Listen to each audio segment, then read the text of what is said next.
the red carpet.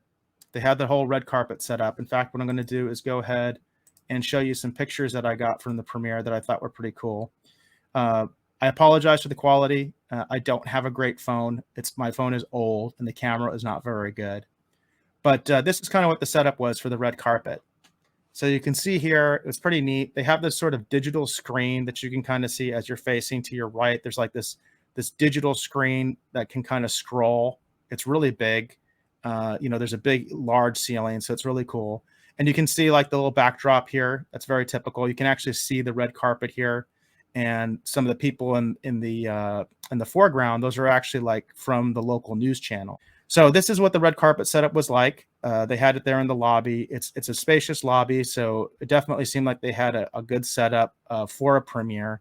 I'm definitely kind of jealous. I'm like, oh man, I hope we can do something like this for Staycation, because that would be so cool if we could do something like that for the film that I'm involved with, Staycation. But you can see they have the red carpet, they have the backdrop, the news media is there. That's one of the reporters, I think, from our local NBC affiliate right there in the foreground. You can see. So I was, of course, I had my eyes trying to find Mr. Schneider and all that kind of stuff. So this is the actual. They had this facade. You can't see it very well, unfortunately. Again, I apologize for the quality of my camera. It does say daddy-daughter film, and it's this really cool facade that they had in front of the movie theater. This was the theater basically for like cast, crew, family, friends, that kind of stuff. So it was kind of like the place where I guess Mr. Schneider and his family and everybody would actually be watching the movie with the audience. So that was cool. This unfortunately was not the theater that I got to go into, but still I thought it was cool. I got there early enough that most of the cast and crew were still mingling in the lobby. So I was actually able to talk to several people in the industry, which was really nice. That was one of the main reasons I went, was I figured there'd be people in the industry there. Again, it's hard to find industry events in Arizona. And so it was really nice to be able to mingle with some of the cast and the crew and be able to talk to them and, try to exchange cards and stuff like that. But this is what they had. Again, I think this would be so awesome if we could do something like this for Staycation. It's really, really cool that they did this, and it was really neat. And then, of course, I was able to get a somewhat decent picture of Mr. Schneider with his daughter. That's his daughter in the picture. She is one of the stars of the film. There's also, you can see there's like a little boy. I believe he's the other co-star. There are two main kids in the movie, and I believe this is the boy that was in the movie. And I'm not sure who the other person is, to be honest with you. I don't know if that's his wife or that's his wife in the film or what. I was a little bit unclear on that, but yeah, that's his daughter, and his daughter in the movie is his daughter in real life. And that was the best picture I think I was able to get. So I was happy. I was pretty close. There was a moment where Rob Schneider was walking around, basically because he was going from each of the different theaters. Like I said, there were at least 3 different screens that were showing the film. Not, like I said, not quite simultaneously. They staggered it. And he was walking basically to each theater because he actually introduced the film, which was really cool. He actually introduced the film at all the different screenings. So that was pretty neat. So here's a picture of Rob Schneider at my screening. And I was like in the 3rd row. So I was very close. Again, I just have kind of my phone kind of stinks. My camera kind of stinks. But you can see here that that is Rob Schneider here, introducing the film, which was very cool. It's a short and sweet introduction, but I really appreciated the fact that he did it, that he came in, and that was fun. And that definitely is kind of like worth the price of admission right there. It's like, okay, so not only did I get to see him, he actually introduced the film in person. So that was very, very, very cool that he did that. And I really enjoyed that. And then after the screening, there were still some people lingering. And this, I think, was actually just as they were leaving. They were doing a few more shots, and this is Mr. Schneider again with his daughter, who was one of the stars of the movie, and you can see her here. They were just kind of taking some final pictures. I think they were doing a couple more interviews and stuff like that, and I was able to grab another picture of them before they left. Again, I wish I had a better camera, but it was a really cool experience, and this never would have happened. I never would have gone if it hadn't been for the fact that my kids wanted to go see DC League of Super Pets. If they had not taken technically I took them, but if they had not wanted to go to see DC League of Super Pets, I wouldn't have known about Daddy Daughter Trip, and I would have missed out on this experience. So I have to give props to my kids. I think it's awesome that they did that. I am wanting. I was mentioning that one of my kids wasn't really interested in Daddy Daughter Trip after the trailer, but another one of them was. So I do want to take at least one of my kids to go see this movie because I want their perspective on it. But again, just the trailer, and we're talking about kids in the junior high, age group. Just the trailer. One of my kids was not interested at all in Daddy Daughter Trip, and the other one was. So that's something also for parents out there. If you're thinking about the age group, what's age appropriate? I don't know. Like, I'll get into that as I actually do my review. In fact, I'm going to go ahead and start my actual official review.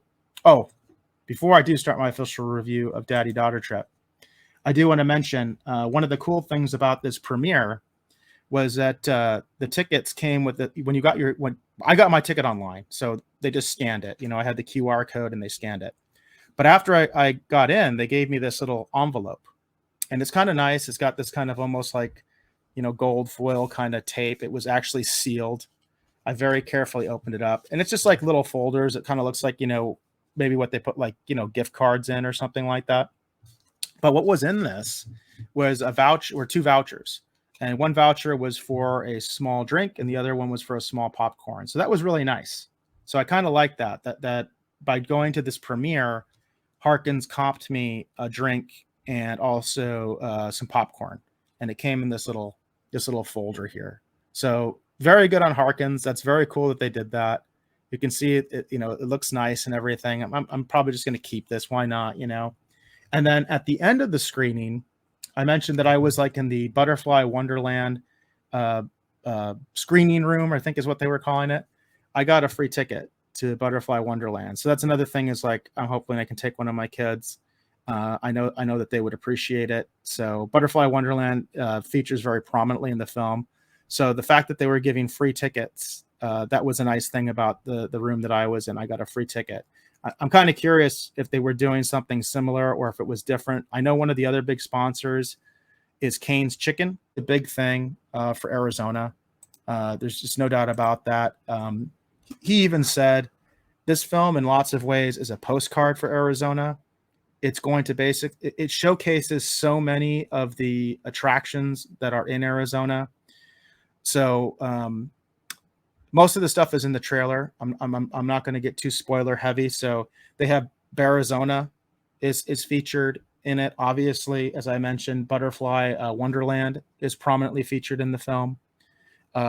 Cane's Chicken is featured in the film, which I don't know if Cane's is actually in other places or not. I always assumed Cane's Chicken was just like a big franchise.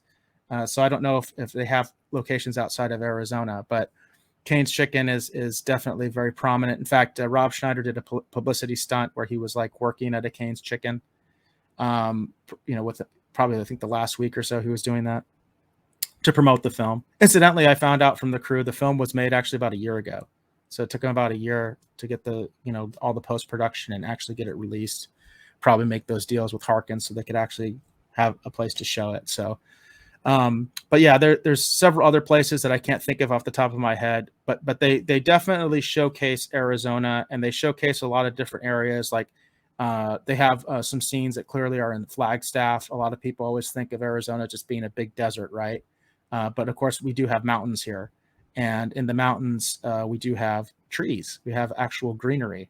So a place like Flagstaff, it's kind of neat that they showcase that, because I'm sure a lot of the public just thinks of Arizona as like open desert, or they just think of Phoenix. They just think of the urban sprawl, that kind of a thing. So it was really neat that they showcased it. As a person who lives in Arizona, as a filmmaker based in Arizona, I can't really overstate that, how much that I appreciate that it was really, really cool. And I'm glad that Rob Schneider did that, because it really showcases the state. So if you are a filmmaker yourself, I'm going to advise you to see this movie just so you can see the possibility of the locations you can have in Arizona, because I think a lot of people, because I've talked to a lot of people in Los Angeles, and they tend to dismiss Arizona. And so definitely that's one of the really good things about this film that I really enjoyed. It is from my unique perspective as both a filmmaker and being based in Arizona. But I think it's really cool that they did that, and I advise other filmmakers to do that. I advise you, if you're interested in Arizona, you might want to watch this film just so you can kind of see what Arizona's like if you've never been here.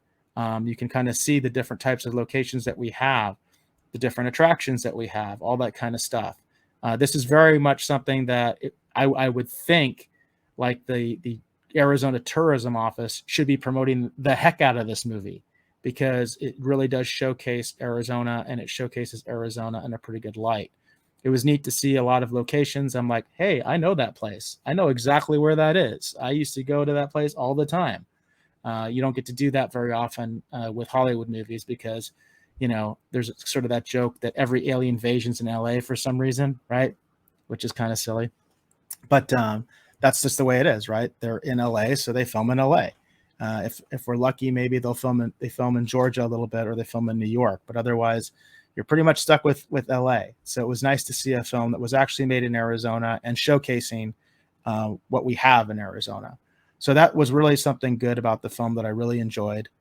The film itself, I looked up Rob Schneider's IMDb. He has something like 6 director credits, including this one. Okay. So even though I think his first project that he directed was like in 2007, I still kind of think he's a little bit of a novice director. Okay. Because I think one of the things he directed was like a TV show. And then there was some other kind of stuff that he directed when I looked at his IMDb. So this is, I think this is his second feature film, if I'm not mistaken. I think this is his second feature film as a director. Now, as a producer, I can be a little bit hard on directors sometimes. I can definitely be hard on the way that I view the way that they do things sometimes. And there's sort of, in my mind, there's a typical novice new director mistake. And it's basically editing. A lot of directors will tell you that it's like in their mind, the film is never finished.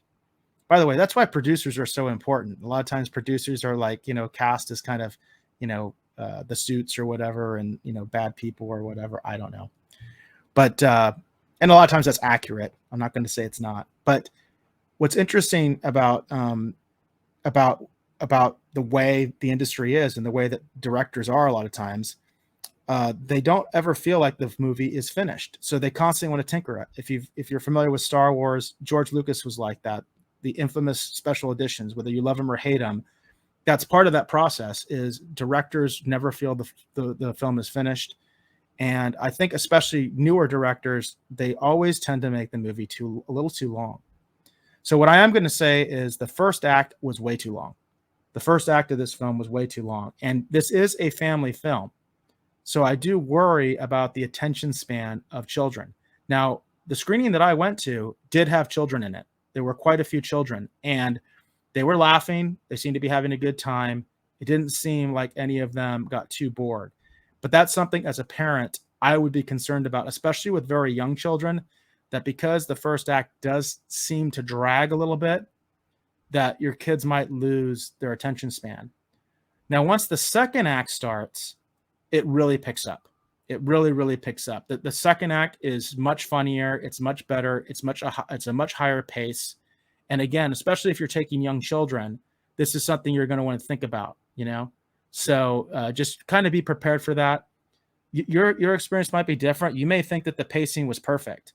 But for me, I feel like this movie I think that the movie, one thing I think is the movie is about an hour and 40 minutes, if I remember. It probably should have been closer to maybe 80 minutes or 90 minutes at the most. There's probably a good 10 minutes of this film that could be chucked out, and it probably would not have hurt the movie. Like I said, the first act, I felt like it just kind of dragged a little bit.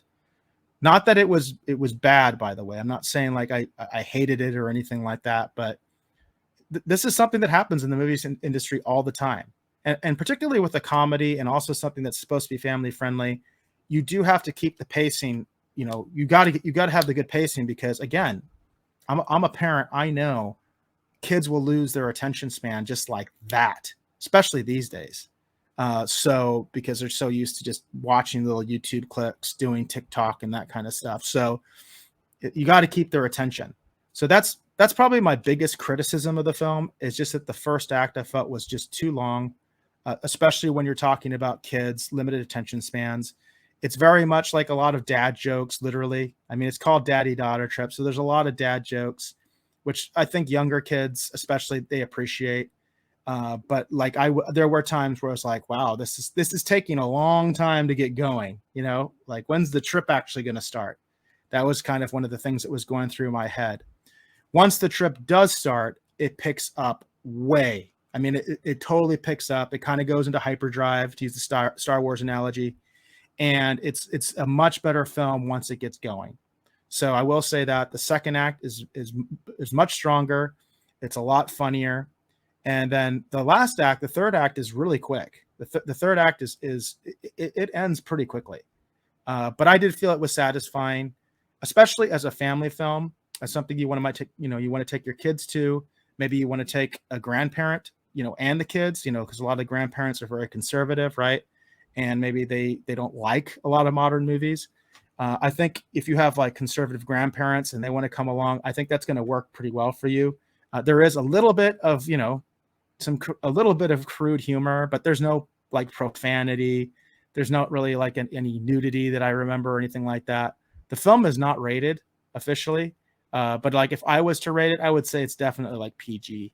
PG. I wouldn't even go PG-13. I don't think. I'm trying to think. I did have to step out for a minute. I did have to step out for just a little bit, so I did miss like a couple minutes of the film that I had, because I just had to step out. But I saw pretty much the entire film, and overall, I thought it was good. The one highlight, the biggest highlight, I think, for me, is the animation. This is a mixed live action animation film.